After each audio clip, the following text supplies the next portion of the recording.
Hello friends, welcome back to my YouTube channel. तो I hope आशा अच्छे होंगे, मस्त होंगे, दोस्त होंगे एंड स्वस्थ होंगे। तो चलिए आज हम क्लास 10th का जो ज्योग्राफी है, ज्योग्राफी के चैप्टर 1 पढ़ाने वाले हैं। ज्योग्राफी के चैप्टर 1 में है संसाधन विकास एवं उपयोग। ठीक है, तो ये चैप्टर जो आज हम पढ़ाएंगे एक ही वीडियो में पूरा संपूर्ण चैप्टर क्या हो जाएगा, खत्म हो जाएगा। तो हम ये उम्मीद करते हैं कि आप सब जरूर अंत तक यह मन की वीडियो को देखिएगा। ठीक है, तो चलिए हम संसाधन विकास एवं उपयोग के बारे में जानते हैं। पहले हम संसाधन के बारे में, संसाधन का विकास के बारे में जान लेंगे और तब संसाधन के उपयोग के बारे में जान लेते हैं। ठीक है, तो पहले है क्या चीज़, संसाधन। तो अब हम संसाधन के बारे में जान लेते हैं। नहीं, पहली बात तो संसाधन जो है, यह संसाधन, चलिए संसाधन की बात किया है। संसाधन,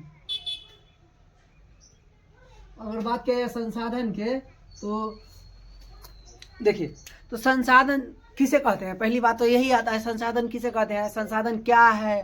ठीक है, तो संसाधन माने रिसोर्सेस, यह क्या है, तो जो हम सब जानते हैं कि क्या चीज़, जिसको मानव उपयोग करना जानता हो। नहीं, जो मानव उपयोग करना जानता हो, माने कि जिसके उपयोग करने के लिए मानव तकनीक आता हो, नहीं टेक्नोलॉजी मानव के पास है, उसे हम संसाधन कहेंगे। आमतौर पे माने कि हमारे आसपास के वो सभी पदार्थ जिसका उपयोग करना मानव जानता हो। ठीक है, जिसका उपयोग करना मानव जान गया, जिसका भी हो उसके क्या कहेंगे, संसाधन।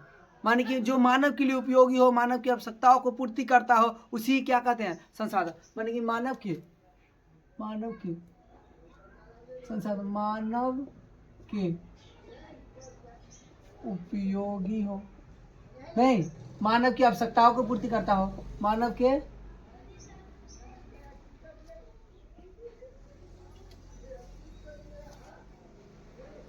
की आवश्यकताओं को पूर्ति करता हो,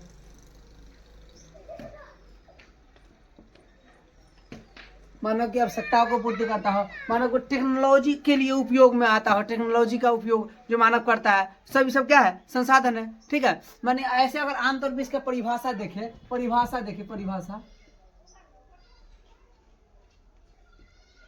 संसाधन किसे कहते हैं, तो हमारे आसपास के सभी पदार्थ जिसका उपयोग मानव करना जानता हो, उसे क्या कहते हैं, संसाधन कहते हैं। ये तो सबसे आसान भाषा है, नहीं इससे आसान हमको नहीं लगता हो सकता है। मान कि हमारे आसपास के जितना पदार्थ है जिसको मानव उपयोग करना जानता है, उसे क्या कहते हैं, संसाधन।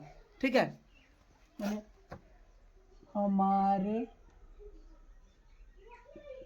आसपास के सभी पदार्थ के सभी पदार्थ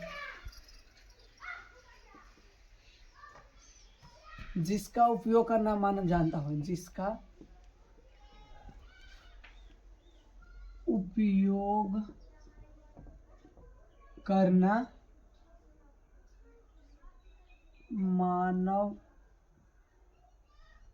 जानता हो, उसे क्या कहते हैं, उसे संसाधन कहते हैं।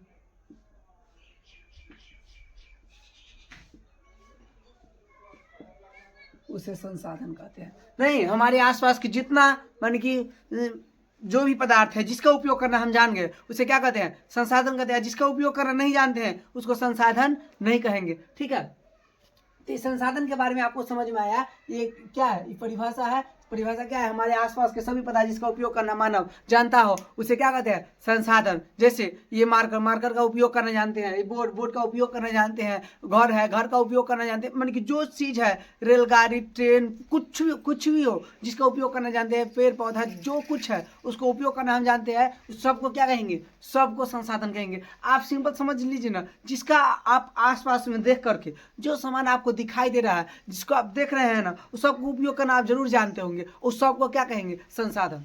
बात समझ में आ रहा, जितना आप संसार में सामान देख रहे हैं अपने आंखों से, उसका जरूर आप उपयोग करते होंगे, उसे क्या कहते हैं, संसाधन कहते हैं। ठीक है, चलिए, तो संसाधन, ये बात हम जान गए संसाधन किसे कहते हैं। ठीक है, एक व्यक्ति थे जिम्मरमैन, वो कहते हैं संसाधन हुआ नहीं करता, संसाधन बना करता है। ठीक है, तो जिम्मरमैन का कथन है,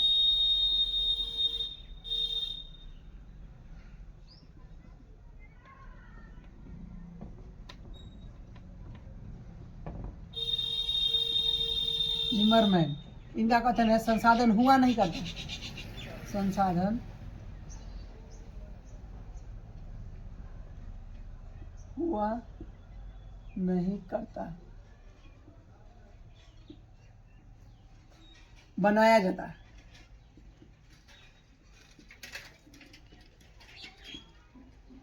ठीक है, जिमरमैन साहब क्या बोले थे कि संसाधन हुआ नहीं करता है, संसाधन को बनाया जाता है। ठीक है, माने कि संसाधन नहीं, हम जिसको उपयोग करना नहीं जानते उसको हम कैसे संसाधन बोल सकते हैं? जिसका उपयोग करना जान गए उसी को क्या कहेंगे? संसाधन कहेंगे। ठीक है, चलिए अब बात किया जाए सबसे इम्पोर्टेंट बात के बारे में संसाधन में। तो सबसे बड़ा बात यह है कि मानव क्या है? मानव भी एक प्रकार का संसाधन है। ठीक है, मानव एक सबसे महत्वपूर्ण संसाधन है, जो मानव संसाधन होते हुए भी दूसरे संसाधन को क्या कर रहा है? इस्तेमाल कर रहा है, यूज कर रहा है। ठीक है, मानव भी एक प्रकार के संसाधन है। मानव सबसे महत्वपूर्ण संसाधन कौन है? तो मानव ही है, क्योंकि मानव क्या है? मानव एक संसाधन है, उपयोग करना भी संसाधन को उपयोग भी कर रहा है। ठीक है, तो ऐसे लिख सकते हैं मानव एक महत्वपूर्ण संसाधन है। ठीक है, मानव एक महत्वपूर्ण संसाधन है। मानव क्या है? एक महत्वपूर्ण संसाधन है। ठीक है, मानव खुद ही संसाधन है। सबसे महत्वपूर्ण संसाधन क्या है? मानव है, क्योंकि मानव खुद एक संसाधन है और फिर उपयोग भी कर रहा है संसाधन को ही। ठीक है, चलिए मानव एक सबसे महत्वपूर्ण संसाधन कौन है? मानव। और सबसे कीमती संसाधन है तो खनिज है, इसके बारे में हम बतलाएंगे। चलिए, तो हम जानते हैं अब संसाधन के प्रकार, मन के संसाधन को किस किस प्रकार से बांटा गया है। ठीक है, संसाधन को संसाधन के प्रकार। ठीक है, संसाधन के प्रकार में सबसे पहले जानते हैं हम सब उत्पत्ति के आधार पर, बनावट के आधार पर, कुछ माने बहुत सारा संसाधन बनावट के आधार पर, बनावट या रचना के आधार पर नहीं। हम सब पढ़ते हैं तो हिंदी में भी पढ़ते हैं बनावट या रचना के आधार पर, उत्पत्ति के आधार पर नहीं, बनावट या रचना के, बनावट के आधार पर, के आधार पर संसाधन बनावट के आधार पर दो वर्गों में बांटा गया है। संसाधन बनावट के आधार पर दो वर्गों में बांटा गया है। ठीक है, संसाधन बनावट के आधार पर दो वर्गों में बांटा गया है। बनावट के आधार पर एक है प्राकृतिक संसाधन, प्राकृतिक संसाधन, और दो में है मानव, दूसरा है मानवकृत या मानव निर्मित, मानव निर्मित या कृत्रिम संसाधन नहीं। तो प्राकृतिक संसाधन और मानव निर्मित संसाधन है। ठीक है, अगर बात करें सबसे महत्वपूर्ण माने सबसे इंपॉर्टेंट संसाधन में यही दोनों है, प्राकृतिक और मानव निर्मित संसाधन। बनावट के आधार पर संसाधन का सबसे बड़ा प्रकार, सबसे इंपॉर्टेंट प्रकार यही है, प्राकृतिक और मानवकृत संसाधन। प्राकृतिक संसाधन किसे कहेंगे और मानवकृत संसाधन किसे कहेंगे? आसान है, इसको परिभाषा आप नोट कर लीजिएगा, हम सिंपल बता देते हैं। प्राकृतिक संसाधन किसे कहेंगे? वैसा संसाधन जो प्राकृतिक रूप से बना हो, जिसे इंसान नहीं बनाया हो, जिसे मानव माने जो स्वतः हो, पृथ्वी पर जो स्वतः हो, अपने आप हो, उसे क्या कहते हैं? प्राकृतिक संसाधन। इसको क्या कहेंगे?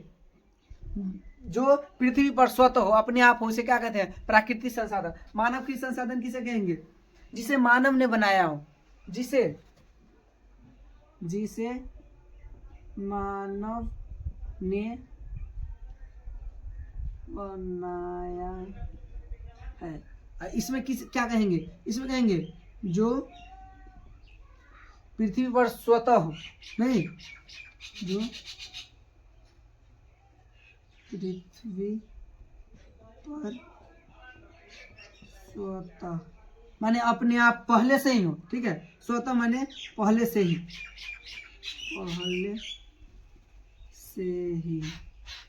नहीं, जो पृथ्वी पर पहले से ही हो उसे क्या कहेंगे? जो पृथ्वी पर पहले से होगा उसको क्या कहते हैं? तो उसको कहते हैं क्या चीज? तो प्राकृतिक संसाधन। और जिसको मानव ने बनाया है उसको मानवकृत संसाधन या मानव निर्मित संसाधन या कृत्रिम संसाधन। ठीक है, तो ये आपको समझ में आया। अब जैसे में जैसे क्या हो सकता है? जैसे क्या हो सकता है? तो प्राकृतिक संसाधन के जैसे में कहा जो प्राकृतिक में पहले, जैसे पेड़ पौधा, माने कि और पेड़ पौधा शुरू से है नहीं, और क्या हम बोल सकते हैं? पहाड़ पठार जो पहले से ही अवेलेबल है, नहीं, नदी तालाब समुद्र ये सब पहले से ही है, शुरू से ही है। नहीं तो पहाड़ पठार पेड़ पौधा नदी नहर तालाब, नहीं नदी नहर तालाब ये सब पहले ही से ही है। नहीं, अब मानव कृषि संसाधन किसे कहेंगे? जो मानव ने बनाया हो। नहीं, जैसे क्या हो जाएगा? जिसको मानव बनाया, जैसे मार्कर, बोर्ड, नहीं कुछ भी जो आप जानते हैं, जैसे रेलगाड़ी, ट्रेन रेल और क्या बोल, कुछ भी जो मानव बनाया है, बुक मार्कर जो चीज बनाया है, पुस्तक लिख देते हैं, बुक पुस्तक कलम ये सबको मानव बनाया है। ये सब क्या हो जाएगा? मानव कृषि संसाधन। ये दोनों समझ में आया होगा। अब परिभाषा लिखना है। प्राकृतिक संसाधन किसे कहते हैं? वैसा संसाधन जो पृथ्वी पर स्वतः हो या पहले से ही हो, जो अपने आप हो, उसे क्या कहते हैं? प्राकृतिक संसाधन। मानव कृषि संसाधन किसे कहेंगे? वैसा संसाधन जिसे मानव ने बनाया हो, उसे मानव कृषि संसाधन कहते हैं। ठीक है, ये दोनों आपको समझ में आया होगा बनावट के आधार पर। अब हम जानते हैं उत्पत्ति के आधार पर। उत्पत्ति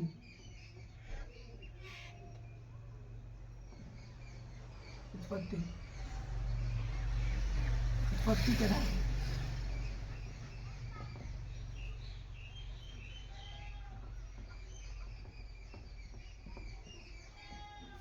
उत्पत्ति के आधार पर। ठीक है, तो उत्पत्ति के आधार पर क्या हम जानते हैं? उत्पत्ति के आधार पर संसाधन जान लेते हैं। चलिए, उत्पत्ति के आधार पर भी संसाधन को दो वर्गों में बांटा गया है।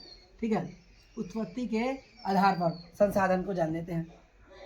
एक होता है जैव संसाधन, एक अजैव। ठीक है, एक होता है जैव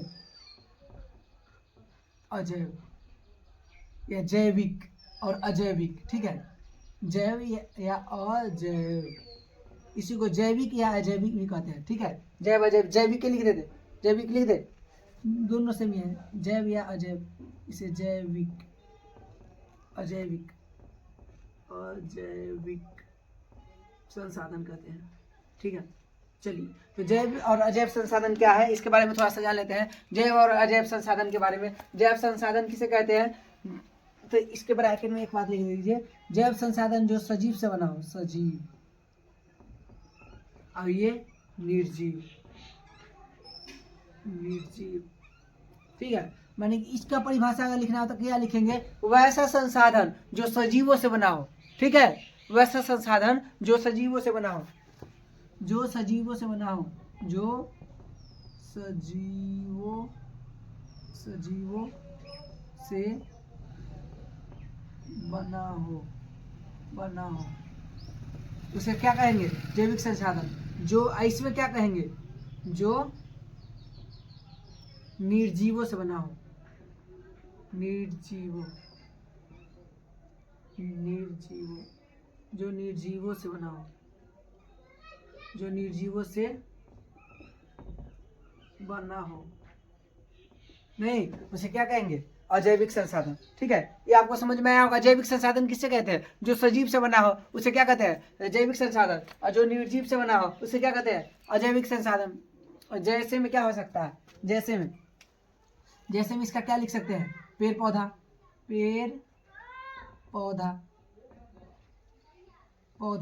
मानव जानवर,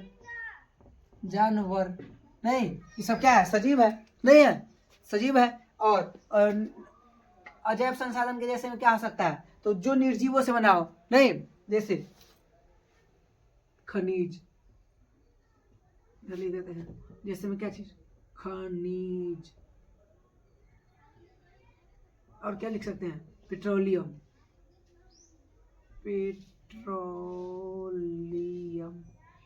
नहीं एलपीजी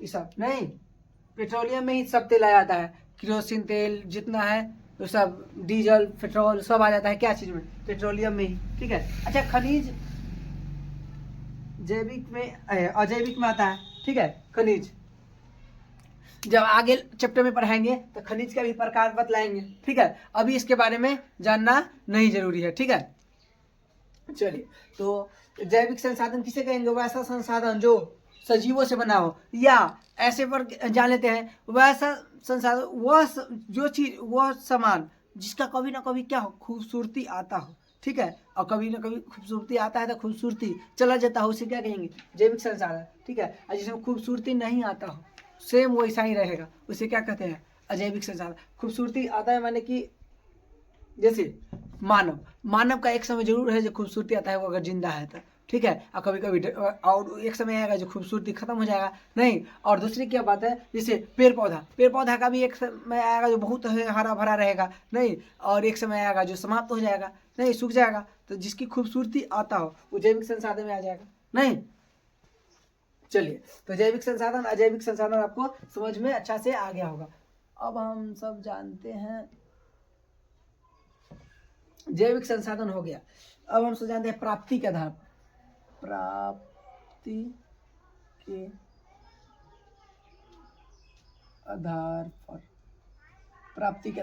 प्राप्ति के आधार पर भी संसाधन को हम दो वर्गों में बांटते हैं। प्राप्ति के भी आधार पर संसाधन को दो वर्गों में बांटते हैं। एक है नवीकरणीय,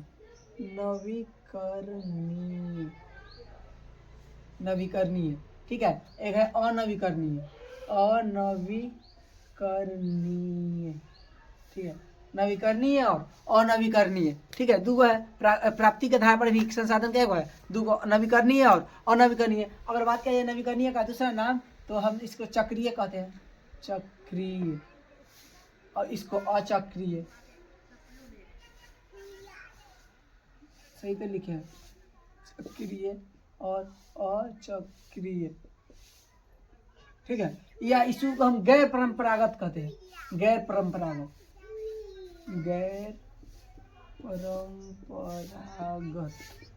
और इसको परंपरागत, ठीक है। परंपरागत और गैर परंपरागत, इसी का नाम है, ठीक है।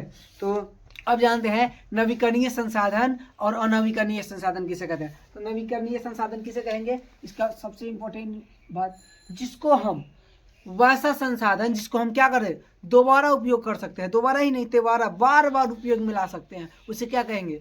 नवीकरणीय संसाधन। जो पृथ्वी पर समाप्त हो ही नहीं सकता है, ठीक है, जो कभी समाप्त नहीं हो सकता है, उसे क्या कहते हैं? नवीकरणीय, ठीक है। और अनवीकरणीय, जिसको हम बार बार उपयोग में नहीं ला सकते, माने एक बार अगर उपयोग कर लिए, खत्म हो गया, अगर एक बार वह संसाधन खत्म हो गया तो उसको माने कि बनाने में हमको लाखों करोड़ों वर्ष लग जाएगा, उसे क्या कहते हैं? अनवीकरणीय संसाधन। ये आपको समझ में आया होगा। अनवीकरणीय संसाधन किसे कहते हैं? तो माने कि जिसको हम दोबारा उपयोग में नहीं ला सकते हैं, या जिसको बनाने में लाखों करोड़ों वर्ष लग जाए, उसे अनवीकरणीय संसाधन। इसे पुनः प्राप्त कर सकते हैं, इसे पुनः प्राप्त नहीं कर सकते हैं, माने कि वैसा संसाधन जिसके दोबारा उपयोग में ला सकते हैं, या इसे पुनः प्राप्त कर सकते हैं, जिसे पुनः प्राप्त कर सकते हैं, इसमें लिखेंगे इसे पुनः प्राप्त नहीं कर सकते हैं, ठीक है। देखिए, जिसे पुनः प्राप्त कर सकते हैं उसे क्या कहेंगे? नवीकरणीय संसाधन। या जिसको बार बार उपयोग में ला सकते हैं उसे क्या कहते हैं? नवीकरणीय संसाधन। जिसको हम बार बार उपयोग में नहीं लाएंगे उसे क्या कहते हैं? अनवीकरणीय संसाधन, ठीक है। ये आपको समझ में आया होगा, नवीकरणीय संसाधन किसे कहते हैं और अनवीकरणीय संसाधन किसे कहते हैं, जिसको दोबारा उपयोग में ला सकते हैं। अब जानते हैं कैसे। जैसे में हवा बार बार उपयोग में ला सकते हैं, कभी भी समाप्त नहीं हो सकता है, नहीं। हवा, पानी ये कभी समाप्त नहीं हो सकता है, पानी समाप्त हो सकता है? नहीं। सूर्य का प्रकाश कभी समाप्त हो सकता है? नहीं। सूर्य, ये सब क्या है? नवीकरणीय संसाधन है, ठीक है। और अनवीकरणीय संसाधन में क्या आ जाएगा? जो समाप्त हो सकता है, नहीं। और नवीकरणीय संसाधन जैसे खनिज क्या आ जाएगा? अनवीकरणीय संसाधन। पेट्रोलियम,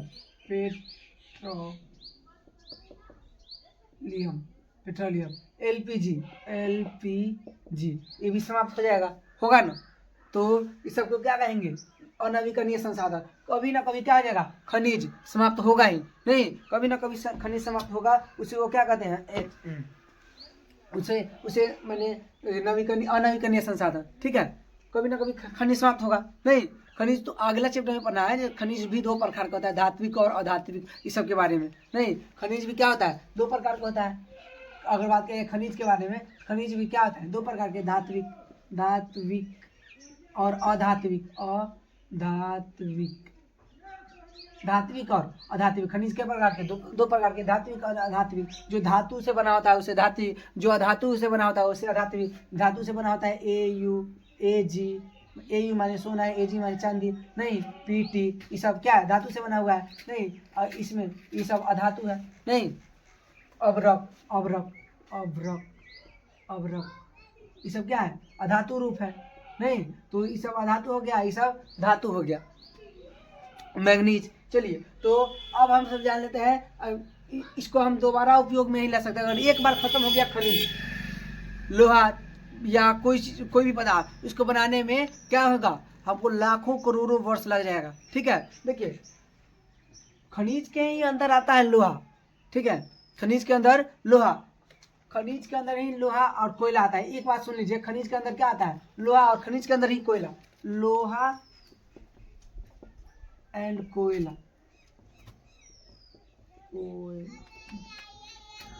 कोयला।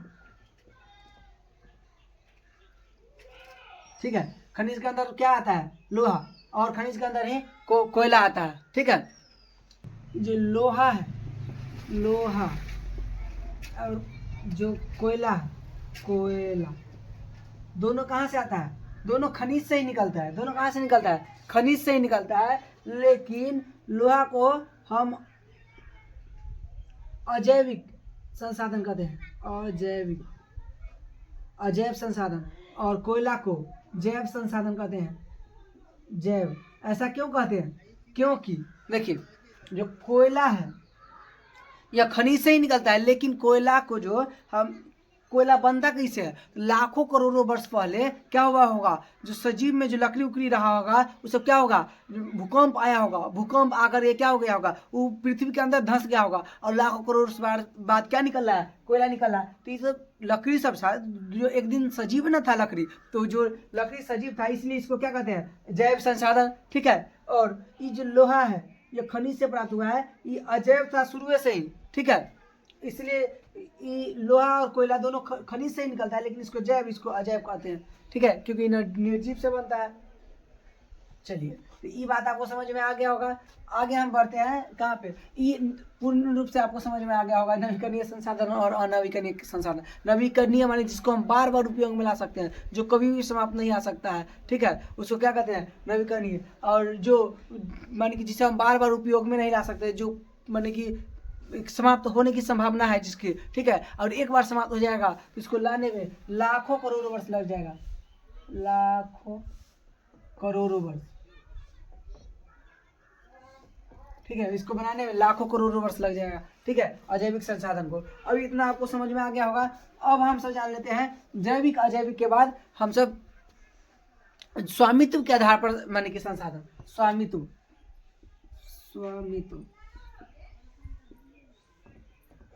स्वामित्व के आधार पर संसाधन। ठीक है, स्वामित्व के आधार पर संसाधन को जो बांटते हैं, यह भी 4 वर्गों में बांटेंगे। एक में व्यक्तिगत संसाधन, जिसे हम निजी संसाधन कहते हैं, निजी संसाधन। एक उसके बाद सार्वजनिक संसाधन, सार्वजनिक, जिसे हम सामूहिक संसाधन भी कहते हैं, सामूहिक। ठीक है, तीसरा हम सब जानते हैं राष्ट्रीय संसाधन। ठीक है, नेशनल, ये अंतर्राष्ट्रीय संसाधन, अंतर्राष्ट्रीय संसाधन। ठीक है, चलिए व्यक्तिगत संसाधन। अब जो है स्वामित्व के आधार पर संसाधन कई वर्गों में बांटा गया है, 4 वर्गों में। स्वामित्व संसाधन, सार्वजनिक संसाधन, राष्ट्रीय संसाधन और अंतर्राष्ट्रीय संसाधन। स्वामित्व संसाधन किसे कहेंगे, तो माने वैसा संसाधन जिसका माने कि उपयोग कोई खास व्यक्ति करता हो, उसे क्या कहते हैं, स्वामित्व संसाधन या व्यक्तिगत संसाधन। ठीक है, व्यक्तिगत संसाधन किसे कहेंगे, जिसका उपयोग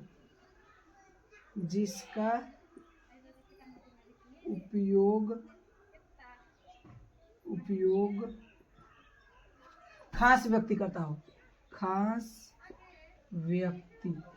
व्यक्ति करता हो, ठीक है, उसे क्या कहते हैं, व्यक्तिगत संसाधन। जैसे में हम क्या लिख सकते हैं, व्यक्तिगत संसाधन के जैसे में व्यक्तिगत संसाधन में आ जाएगा कोई भी चीज, जैसे मार्कर, इसका उपयोग हम करते हैं क्यों, क्योंकि मेरा खास है, अपना है, नहीं तो कोई भी चीज जो खास किसी व्यक्ति का हो या व्यक्ति को बोध कराता हो जो उसी का है, उसे क्या कहते हैं, व्यक्तिगत संसाधन। सार्वजनिक संसाधन किसे कहेंगे, जिसमें समूहों का माने कि सार्वजनिक, जिसमें पंचायत भर का माने एक व्यक्ति नहीं, 2 4 10 व्यक्ति 20 व्यक्ति का क्या हो माने कि अधिकार हो जिस पर, ठीक है, जिसको में पूरे समाज का अधिकार हो, उसे क्या कहते हैं, सार्वजनिक संसाधन। जैसे पंचायत भवन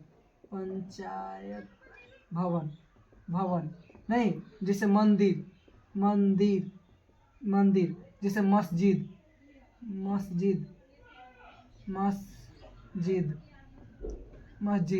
नहीं, हॉस्पिटल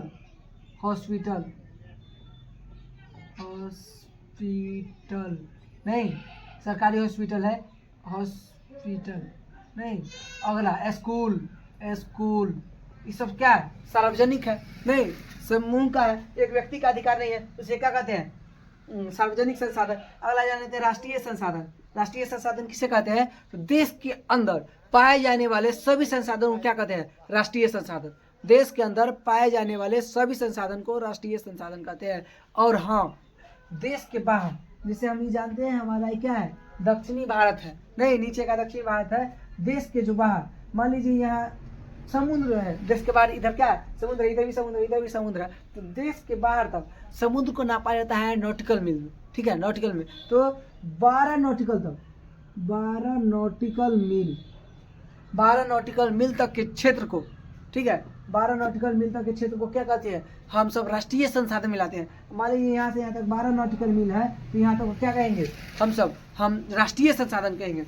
मान कि यहाँ पर जितना काम होगा, जो काम होगा, ये मान लीजिए ये भारत के क्षेत्र में है, बात समझ में आ रहा है, यह क्या है, भारत के ही क्षेत्र में है, इसलिए हम क्या कहते हैं, इसको भी राष्ट्रीय संसाधन कहेंगे। माने कि राष्ट्रीय संसाधन 12 नॉटिकल मील तक, जान लीजिए 12 नॉटिकल मील में होता है 19.2 किलोमीटर, ठीक है, यानी कि 19.2 किलोमीटर तक के क्षेत्र को, देश के बाहर समुद्र में 19.2 किलोमीटर तक के क्षेत्र को क्या कहते हैं, राष्ट्रीय संसाधन कहते हैं। और ये भी जान लीजिए जी, एक नॉटिकल मील बराबर होता है 1.852 किलोमीटर। एक नॉटिकल मील बराबर 1.852 किलोमीटर, तो 12 नॉटिकल मील बराबर कितना हो जाता है, 19.2 किलोमीटर, ठीक है। देश के बाहर 12 नॉटिकल मील तक के क्षेत्र को हम राष्ट्रीय संसाधन में गिनती करते हैं, ठीक है। और हाँ, अगर देश के बाहर 200 नॉटिकल मील, कितना हो, 200 नॉटिकल मील तक के क्षेत्र को हम अपवार्जिक आर्थिक क्षेत्र कहते हैं। क्या कहते हैं, अपवार्जिक आर्थिक क्षेत्र, आर्थिक क्षेत्र। देश के बाहर कितना था, देश के बाहर 200 नॉटिकल मील तक के क्षेत्र को क्या कहते हैं, अपवार्जिक आर्थिक क्षेत्र, ठीक है। अपवार्जिक आर्थिक क्षेत्र किसे कहते हैं, तो देश के बाहर 200 नॉटिकल मील तक के क्षेत्र को अपवार्जिक आर्थिक क्षेत्र कहते हैं। और यह अपवार्जिक आर्थिक क्षेत्र में जिस देश का है, जैसे यहाँ पे मान लीजिए इधर भारत का है, तो यहाँ तक भारत मछली को क्या कर सकता है, मछली पकड़ सकता है, नहीं, मत्स्य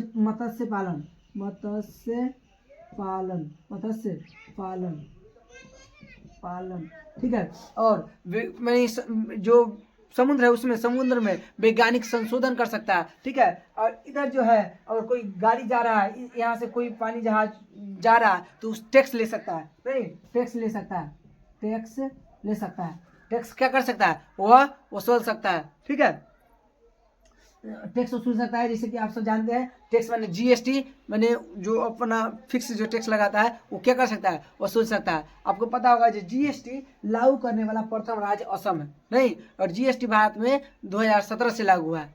जीएसटी भारत में 2017 से 101वां संविधान संशोधन के दौरान लागू किया गया है, ठीक है। चलिए, तो हम जानते हैं टैक्स ले सकता है, मत्स्य पालन कर सकता है, वैज्ञानिक संशोधन कर सकता है, वहां तक उसका अधिकार है, नहीं, वैज्ञानिक संशोधन, संशोधन, वैज्ञानिक संशोधन कर सकता है, ठीक है, वैज्ञानिक संशोधन कर सकता है, ठीक है, 200 नॉटिकल मील तक के क्षेत्र में, ठीक है। लेकिन पूर्ण रूप से अधिकार 19.2 किलोमीटर यानी कि 12 नॉटिकल मील तक ही होता है एक देश का, ठीक है। तो इतना आपको समझ में आ गया होगा। जो राष्ट्रीय संसाधन किसे कहते हैं? देश के अंदर 12 नॉटिकल मील तक के क्षेत्र को राष्ट्रीय संसाधन कहते हैं, ठीक है। देश के अंदर के सभी संसाधन को और सभी चीज को क्या कहते हैं? राष्ट्रीय संसाधन। और देश के बाहर 12 नॉटिकल मील तक के क्षेत्र को राष्ट्रीय संसाधन कहते हैं। देश के अंदर जितना है जो सामान है, ठीक है, वो राष्ट्रीय संसाधन में आ जाएगा, ठीक है। और देश के बाहर तक 12 नॉटिकल मील तक जो सामान है उसको हम भी राष्ट्रीय संसाधन में ही गिनती करते हैं, ठीक है। तो राष्ट्रीय संसाधन आपको समझ में आ गया होगा। देश के अंदर एवं देश के बाहर 12 नॉटिकल मील तक के क्षेत्र को हम राष्ट्रीय संसाधन में गिनती करते हैं, ठीक है। ये समझ में आ गया होगा राष्ट्रीय संसाधन क्या है? नहीं, देखिए, अगर मान लीजिए हमारे घर के अंदर मतलब कोई चीज़ मिला, ये हमारे खेत के अंदर पता चला ये सोना है या कुछ भी है, तो उसको हम निकालेंगे तो वह मेरा हो जाएगा या राज्य का होगा या देश का होगा? आप बतलाइए।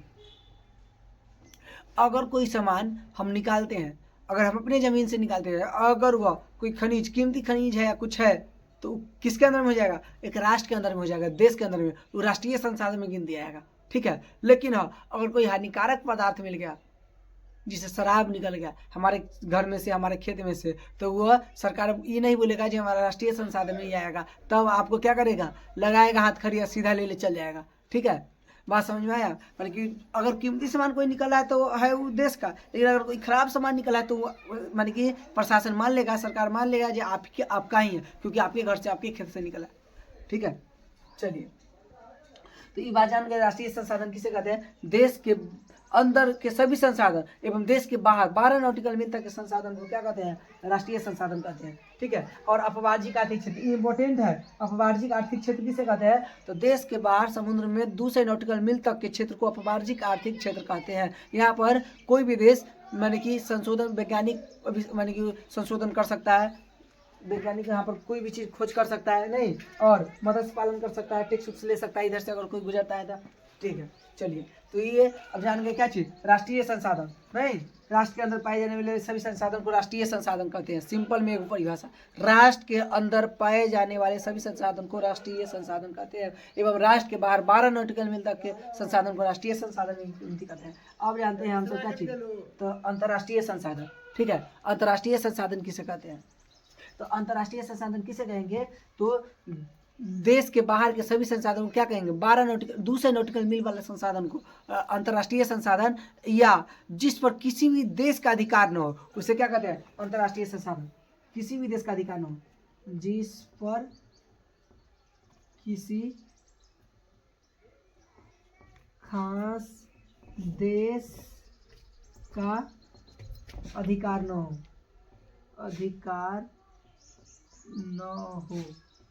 उसे क्या कहते हैं? अंतर्राष्ट्रीय संसाधन। जैसे में क्या आ जाएगा? तो जैसे में हम चांद पर गए, तो चांद पर कोई व्यक्ति गया तो उस चांद उसका नहीं होने वाला है, वो सभी देश का चांद है, ठीक है, जो गया, ठीक है। तो जैसे चांद पर गए, मंगल ग्रह पर गए, अंतरिक्ष में गए, अंतरिक्ष, ठीक है। और 200 नॉटिकल मील के बाद वाला, 200 नॉटिकल मील के बाद के क्षेत्र, ठीक है, सब कहाँ जाएगा? अंतर्राष्ट्रीय संसाधन में। तो आपको ये समझ में आया होगा। देखिए, ये जरूरी नहीं है जो एगो में रहेगा वो दूसरा में नहीं रह सकता है। जैसे कि हम बतला है जो क्या चीज़, पेट्रोलियम, खनिज, ये सब, LPG, ये सब क्या है? अनवीकरणीय है, जिसको दोबारा प्राप्त नहीं कर सकते हैं। दोबारा प्राप्त करेंगे तो लाखों करोड़ों वर्ष लग जाएगा। और ये अनवीकरणीय है, और ये अजैविक में भी तो आ सकता है, क्योंकि यह निर्जीव है, नहीं निर्जीव है, तो ये आ सकता है। जैसे कि हम बतलाए प्राकृतिक संसाधन, कहाँ गया? प्राकृतिक संसाधन में हम बताए क्या चीज? पेड़ पौधा, नदी, सब प्राकृतिक संसाधन। जैविक में भी तो आ गया पेड़ पौधा, राइट। तो मैंने जरूरी नहीं है जो एक में आ गया तो दूसरा में नहीं आएगा, ठीक है, आ सकता है। दिमाग लगाइए। चलिए, भगवान दिमाग का दिए? दिमाग लगाने के लिए ना, तो दिमाग लगाइए। चलिए, अगला हम जानते हैं, अब ये हम जान गए क्या चीज? संसाधन सबसे पहले हम जाने संसाधन की परिभाषा। मन के हमारे आसपास के सभी पदार्थ जो जिसका मानव उपयोग करना जानता है उसे संसाधन कहते हैं। और संसाधन जिम्मरमैन कहा था संसाधन हुआ नहीं करता, मैंने इसको बनाया जाता है। और मानव एक सबसे महत्वपूर्ण संसाधन है। सबसे कीमती संसाधन खनिज है। ठीक है, यहाँ पर एक बार लिख दीजिए, सबसे कीमती संसाधन, सबसे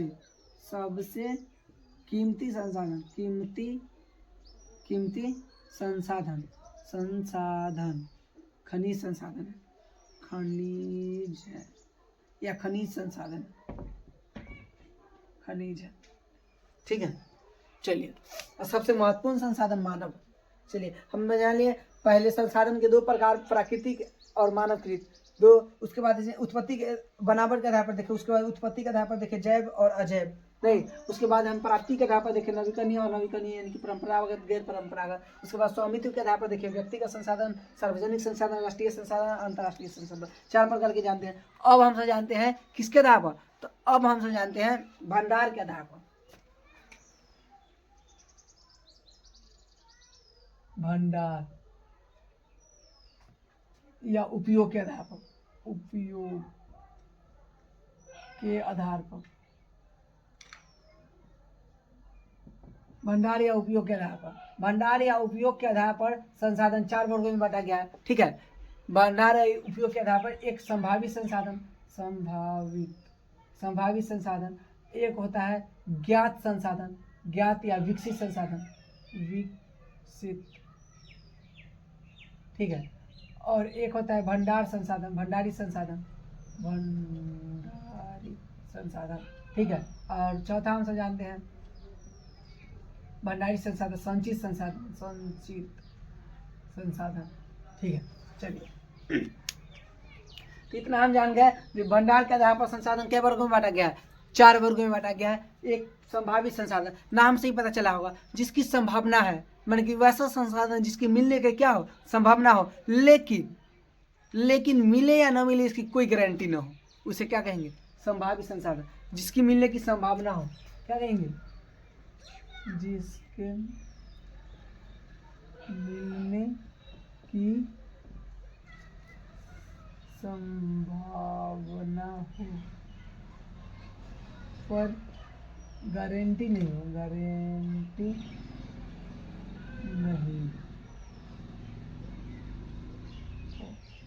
नहीं हो, उसे क्या कहेंगे, गारंटी नहीं हो, उसे क्या कहते हैं, तो उसे कहते हैं संभावित संसाधन। माने कि मिलने की संभावना पता तो लग गया, अंदर क्या होगा, यहाँ के अंदर पृथ्वी के अंदर क्या होगा, सुना होगा, खाली पता लग गया, लेकिन क्या मतलब मिले या न मिले इसकी कोई साक्ष्य नहीं है, गारंटी नहीं है। ठीक है, उसे क्या कहते हैं, संभावित संसाधन। ज्ञात संसाधन, ज्ञात संसाधन किसे कहते हैं, तो वैसा संसाधन जिसका उपयोग करना मानव जानता हो, ठीक है, या वर्तमान समय में उपयोग कर रहा है, उसे क्या कहते हैं, ज्ञात संसाधन।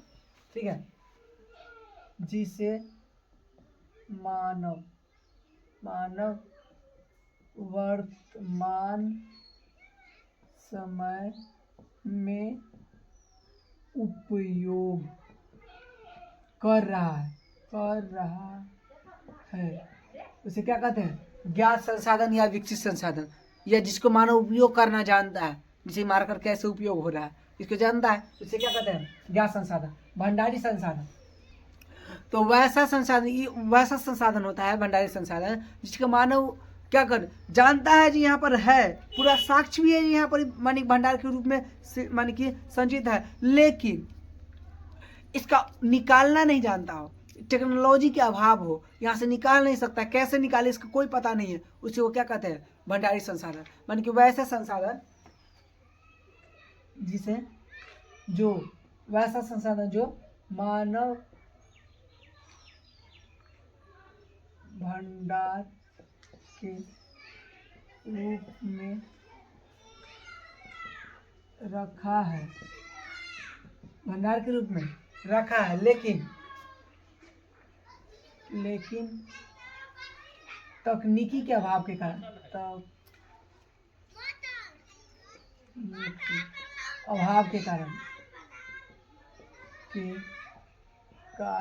उपयोग नहीं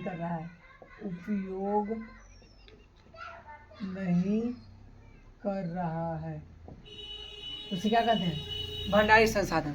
माने कि उपयोग करना जानता ही नहीं है, ठीक है। वो रख लिया, उसको पता है यहाँ पर संसाधन है, मिलेगा खोने के अंदर, लेकिन क्या कर रहा है वो, कैसे खोने, कैसे उपयोग करे, कैसे निकाले, ये जानता ही नहीं है। उसे क्या कहते हैं, भंडारी संसाधन, ठीक है। और संचित संसाधन सेम ऐसा ही है, तनके के अंदर है। इसमें मानव उपयोग करना जानता है, इसमें नहीं जानता था ना, भंडार के रूप में रख लेता। इसमें उपयोग करना जानता है तब रखेगा, क्योंकि इसको अभी कोई ज़रूरत नहीं है। उपयोग करना भी जानता है, ठीक है, और निकालना भी जानता है, ठीक है, लेकिन भंडार के रूप में रख लिया। इसमें भंडार के रूप में रखा क्यों था, क्योंकि उपयोग करना नहीं जानता था। इसमें संचित में संयोग कर रखेगा, ठीक है।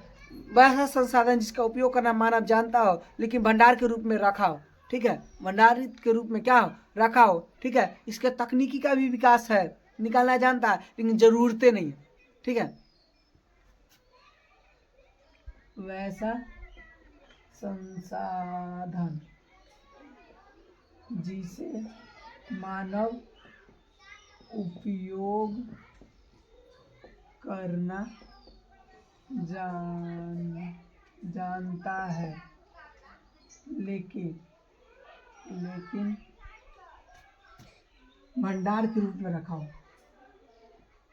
भंडार में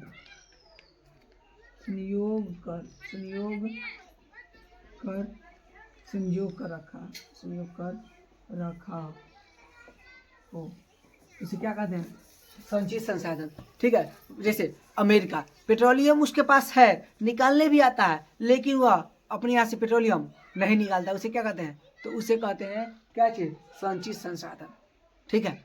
चलिए, तो ये आपको संचित संसाधन समझ में आया होगा। भंडारी संसाधन, भंडार या उपयोग के आधार पर हम बता दिए। एक होता है संभावित संसाधन, जिसको संभावना मिलने की है, लेकिन गारंटी नहीं जो मिलेगा या नहीं मिलेगा। ज्ञान संसाधन, जिसके बारे में ज्ञान है नहीं, जो मानव विकास, जो वर्तमान समय में उपयोग कर रहा है, उसे ज्ञान संसाधन। भंडारी संसाधन, जो भंडार के रूप में रखा है, लेकिन निकालने नहीं आता, तकनीकी अभाव है।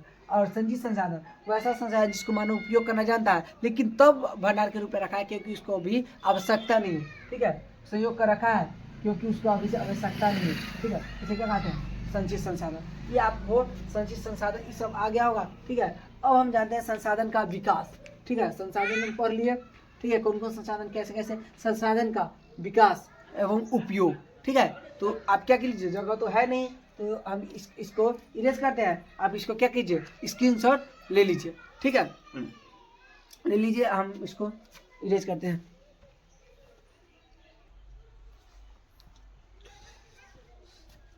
चलिए, तो आई होप कि आप सब नोट कर लिए होंगे। तो अगला हम जानते हैं टॉपिक, जो संसाधन के विकास के लिए जो सम्मेलन किया गया है, उसको हम जानते हैं। क्या चीज़, तो संसाधन के विकास एवं उपयोग में संसाधन के विकास के लिए सम्मेलन कौन कौन सम्मेलन हुआ है, से सब जान लेते हैं, ठीक है। संसाधन के विकास के लिए सम्मेलन, तो संसाधन का विकास क्या है, जैसे कि हम ये बात जानते हैं, जैसे हम कोई चीज़, जैसे हम कोयला, भारत में कोयला निकाले, कोयला जो है, कोयला भारत में कोयला निकाले, क्या टन, सब 50 टन निकाले, 50 टन, ठीक है। जिसमें भारत का खपत लग गया रुपया, मैंने मान लीजिए 20 लाख, भारत का कितना लग गया, 20 लाख, किसका, भारत का। और यही 50 टन कोयला अमेरिका निकाला, कौन निकाला, अमेरिका, तो उसको खर्च लग गया 25 टन, 25 लाख, ठीक है। और यही रूस निकाला अपने यहाँ कोयला 50 टन, तो उसको लगा अगर मान लीजिए 15 लाख रुपया, ठीक है। तो सबसे कम किसका लग रहा है, सबसे कम लग रहा है रूस का। तो अन्य देश मिल करके, सब देश मिल करके क्या करेगा, बैठक करेगा कि भाई आप जो निकाले इतना ही तो 15 लाख लगा, हम सबको 25 लाख और 20 लाख लग गया, आप बतलाइए कि आपको कम कैसे लगता है, वैसा ही हम भी निकालेंगे, हम अपने यहाँ मैंने कि संसाधन, मैंने कोयला को निकालेंगे। इसके लिए क्या किया गया, सम्मेलन किया गया, संसाधन के विकास के लिए सम्मेलन किया गया। उसी के बारे में जानते हैं, जो कम दाम में उचित चीज़ को निकाल लिया जाए, कम से कम खर्च पर मन की उपयोग किया जाए, ठीक है। तो संसाधन के विकास के लिए जो सम्मेलन किया गया, तो सबसे पहला है क्लब ऑफ रोम। पहला सम्मेलन हम सब जानते हैं, club of Rome, club of Rome 1968 ईस्वी में सम्मेलन किया गया था। क्लब ऑफ रोम में, रोम इटली की राजधानी रोम में, ठीक है, सम्मेलन किया गया था। रोम कहाँ है? इटली में। क्लब ऑफ रोम की स्थापना किया गया था संसाधन के विकास के लिए, ठीक है। और इसके बारे में ज़्यादा कुछ पता मैंने कि जानना नहीं है, बस जानना है ये क्लब ऑफ रोम की स्थापना कब हुआ? संसाधन के विकास के लिए, तो 1968 में। अगला जानते हैं 1972 में प्रथम शिखर सम्मेलन हुआ था। प्रथम शिखर सम्मेलन, प्रथम शिखर सम्मेलन 1972 ईस्वी में हुआ था, ठीक है। 1972 ईस्वी में हुआ था। ये पर्यावरण को मुख्य रूप से माने कि सुरक्षा प्रदान करने के लिए प्रथम शिखर सम्मेलन हुआ था, ठीक है। तो प्रथम शिखर सम्मेलन जो हुआ था कब हुआ था? 1972 में। पर्यावरण को बचाने के लिए यह हुआ था स्टॉकहोम में, ठीक है। स्वीडन की राजधानी स्टॉकहोम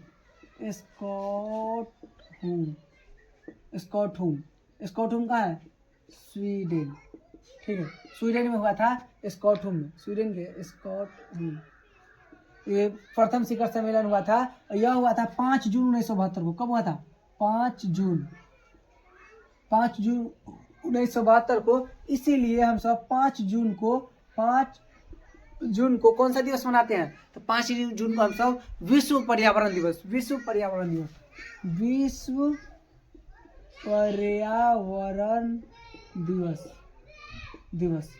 5 जून को मनाते हैं विश्व पर्यावरण दिवस। विश्व पर्यावरण दिवस क्यों मनाते हैं? क्योंकि 5 जून को प्रथम शिखर सम्मेलन हुआ था, ठीक है, पर्यावरण को बचाने के लिए। क्यों हुआ था ये बात याद रखना है, ठीक है। क्यों हुआ था? पर्यावरण को बचाने के लिए। कब हुआ था? 5 जून 1972 को। इसलिए क्या मनाते हैं? विश्व पर्यावरण दिवस। कब? 5 जून को, ठीक है। इसी माने कि 1972 में ही वन्य जीव अधिनियम पारित किया गया था। 1972 में क्या चीज?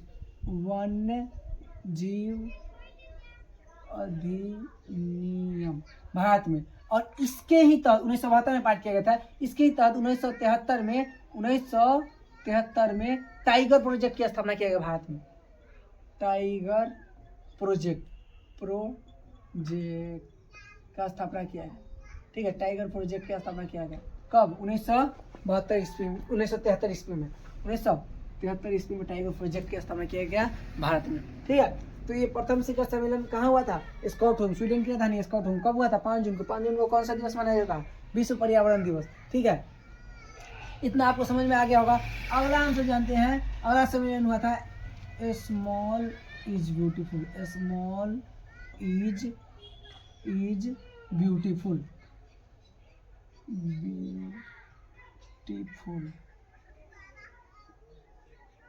स्मॉल इज ब्यूटीफुल सम्मेलन।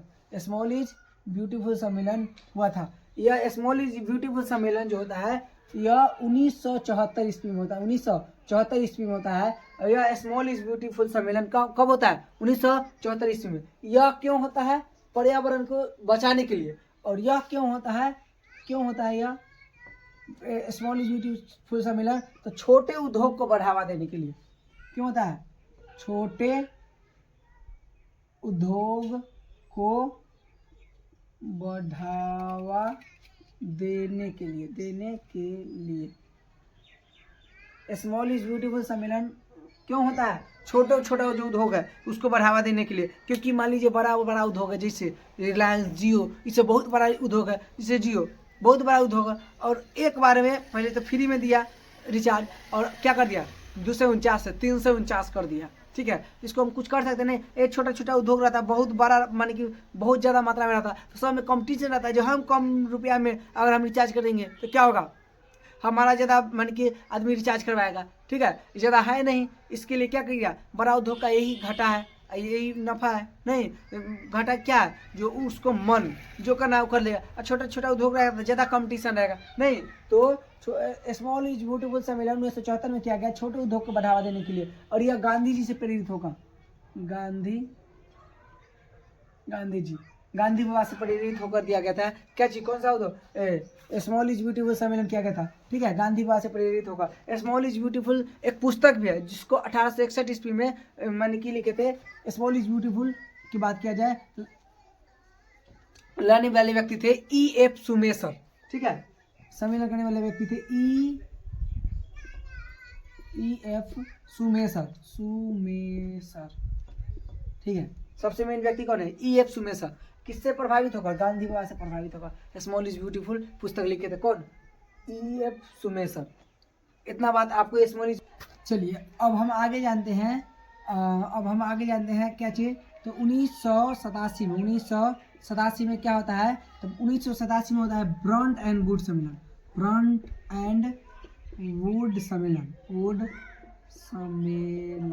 ठीक है, ब्रंट एंड वुड सम्मेलन होता है। और जो ब्रंट एंड वुड सम्मेलन होता है इसको कहा जाता है हमारा साझा भविष्य। हमारा साझा भविष्य। ब्रंट एंड वुड सम्मेलन को क्या कहते हैं? हमारा साझा भविष्य। इसमें पहली बार सतत पोषणीय विकास पर चर्चा किया जाता है और सतत पोषणीय विकास के माने की बारे में बताया जाता है। कब? तो हमारा साझा भविष्य के तहत। ठीक है, तो सतत पोषणीय विकास तो पहली बार चर्चा किया जाता है 1987 में। ठीक है, सतत पोषणीय विकास पर। अब सतत पोषणीय विकास क्या है?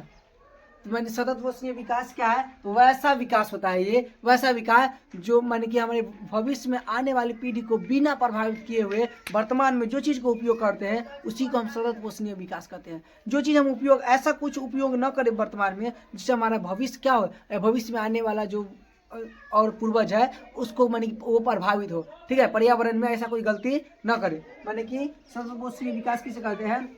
वैसा विकास जिससे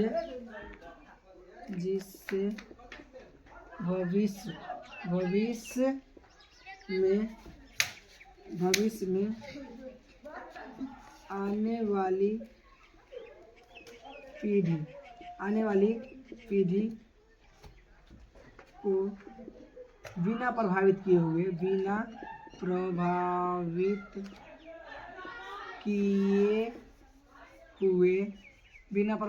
हुए वर्तमान समय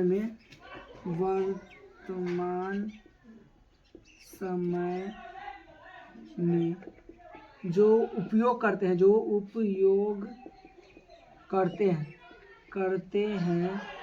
उसे वो क्या कहते हैं? सतत पोषणीय विकास कहते हैं। ठीक है, सतत पोषणीय विकास किसे कहते हैं? तो मैंने कि वैसा सामान को जो उपयोग हम न करें जिससे हमको वर्तमान समय में तो फायदा हो लेकिन भविष्य में क्या हो जाए, भविष्य में माने कि हमको आने वाले पीढ़ी को प्रॉब्लम में पड़ जाए, उसी को माने कि उसी जो आने वाला पीढ़ी है प्रॉब्लम में पड़ जाएगा उसी को क्या कहते हैं? सतत पोषणीय विकास कहते हैं। ठीक है, तो आगे हम सब जानते हैं सतत पोषणीय विकास का परिभाषा कहाँ दिया गया था? हमारा साझा भविष्य में दिया गया था। ठीक है, ब्रंट एंड वुड सम्मेलन में। अगला हम जानते हैं 1987 में ही होता है मॉन्ट्रियल सम्मेलन।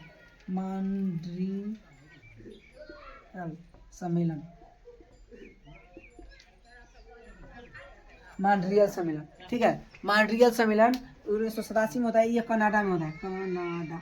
ठीक है, और यह मॉन्ट्रियल सम्मेलन क्यों होता है?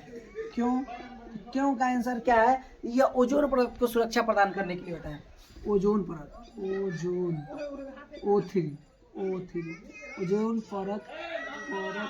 को बचाने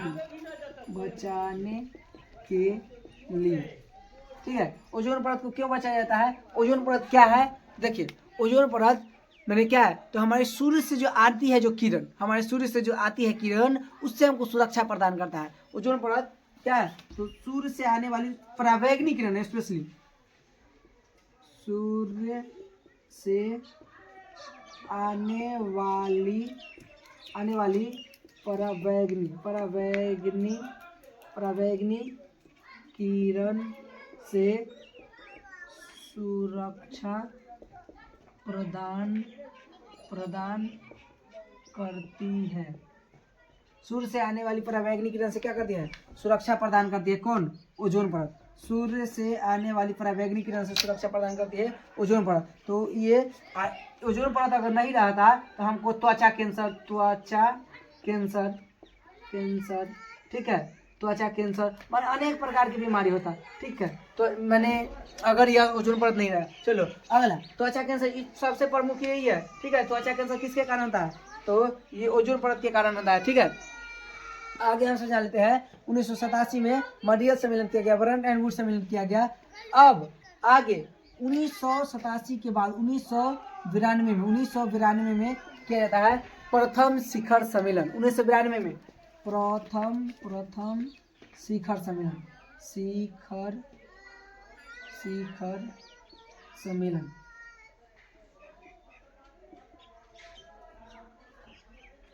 प्रथम शिखर सम्मेलन, यह प्रथम शिखर सम्मेलन जो है 1992 में प्रथम शिखर सम्मेलन किया जाता है रियो डी जेनेरो। रियो बहुत फेमस क्वेश्चन है, रियो डी जेनेरो, जेनेरो, ठीक है, रियो डी जेनेरो में किया जाता है, रियो डी जेनेरो। और यह रियो डी जेनेरो ब्राजील में है, ब्राजील, ठीक है। तो रियो डी जेनेरो में किया जाता है प्रथम शिखर सम्मेलन, सॉरी प्रथम पृथ्वी सम्मेलन, प्रथम शिखर सम्मेलन तो बदला दिए, प्रथम पृथ्वी सम्मेलन, पृथ्वी को बचाने के लिए, ठीक है, पृथ्वी को बचाने के लिए मान की सम्मेलन किया गया था, ज्यादा प्रदूषण न फैला जाए। क्यों हुआ था? प्रदूषण के मान की रोकने के लिए प्रथम पृथ्वी सम्मेलन जो हुआ था रियो डी जेनेरो में हुआ था, ठीक है। और 5 साल बाद 1997 में दूसरा पृथ्वी सम्मेलन होता है, दूसरा पृथ्वी सम्मेलन, ठीक है। और यह दूसरा पृथ्वी सम्मेलन जो होता है यह होता है न्यूयॉर्क में होता है, न्यूयॉर्क अमेरिका, ठीक है। दूसरा पृथ्वी सम्मेलन कहाँ होता है? न्यूयॉर्क अमेरिका में 1992 में, ठीक है। और तीसरा पृथ्वी सम्मेलन 5 साल फिर बाद 2002 ईस्वी में तीसरा पृथ्वी सम्मेलन होता है, तीसरा पृथ्वी सम्मेलन। और यह होता है जोहानेसबर्ग में,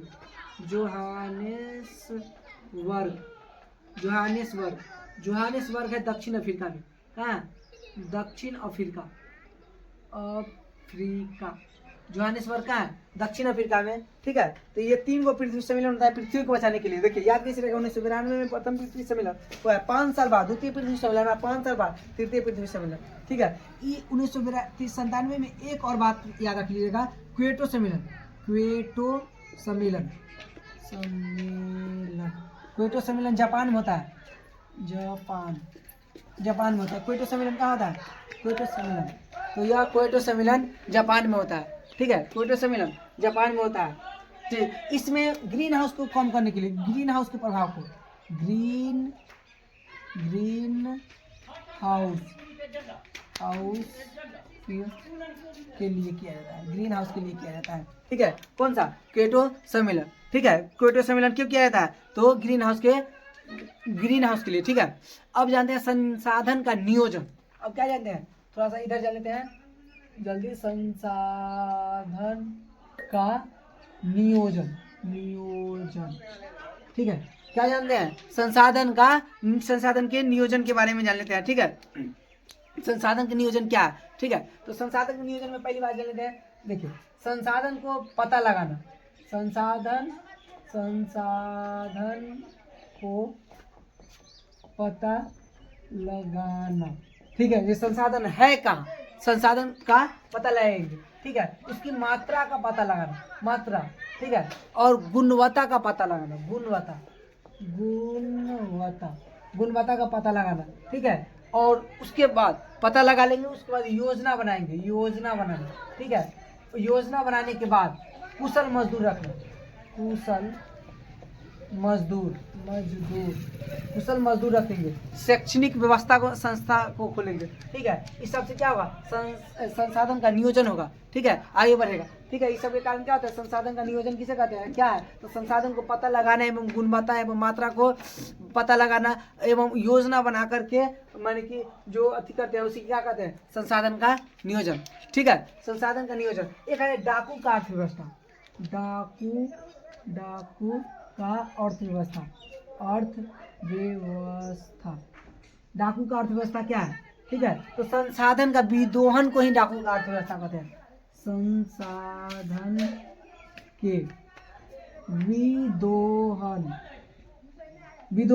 माने क्या चीज होता है? संसाधन को पूरा उपयोग न करके संसाधन का आधा उपयोग करना ही संसाधन का विदोहन कराता है, संसाधन का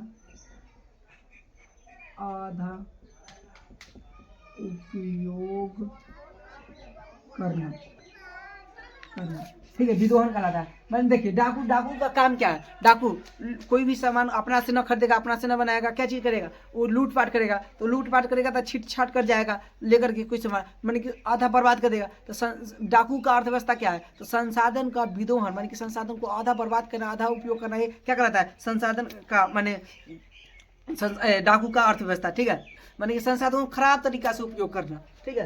ये क्या है, डाकू का अर्थव्यवस्था, संसाधन का नियोजन। अब बता दिए संसाधन के विकास के लिए जो सम्मेलन किया गया था उस सबको क्या कर दिया है, बतला दिए हैं, ठीक है। तो आई होप कि आप सबको एक जो बहुत ही इंपॉर्टेंट वीडियो था ये समझ में आया होगा। फिर मिलते हैं अगले वीडियो में, तब तक के लिए जय हिंद।